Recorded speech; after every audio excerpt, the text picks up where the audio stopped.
তখন আমাদের স্লোগান উঠছে, নেশা খায় মিথ্যা কয় পীর সাহেব চর্ম নেই। কোথায় নেশা খেলাম? 143টা সিটে আমাদের এই গ্রেড, আমরা এই গ্রেডে আছি, 143 আছি। গিয়ে আল্লাহ নবীর কাছে বলতেছি আমরা শেখ হাসিনার পক্ষে যাব না খালেদা জিয়ার পক্ষে যাব। আল্লাহ নবী বলতেন যা তাহলে কি করবে, যেহেতু বড় দুইটা দল, তোরা সবাই শেখ হাসিনার পক্ষে যা।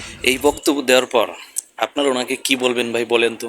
আপনারা কি নেশাখোর বলবেন না গাঁজাখোর বলবেন?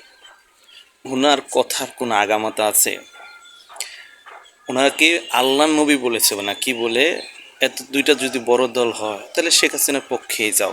আল্লাহ নবী বলেছে শেখ হাসিনার পক্ষে যাইতে চরমোনাইকে। আপনি কি মনে করলেন চরমোনাইকে ভাই? আল্লাহ নবী তার সাথে সরাসরি কথা বলে। এরকম পীর বাংলাদেশ আরে কি দুই একজন আছে? আপনারা বলেন তো ভাই। আফসোস।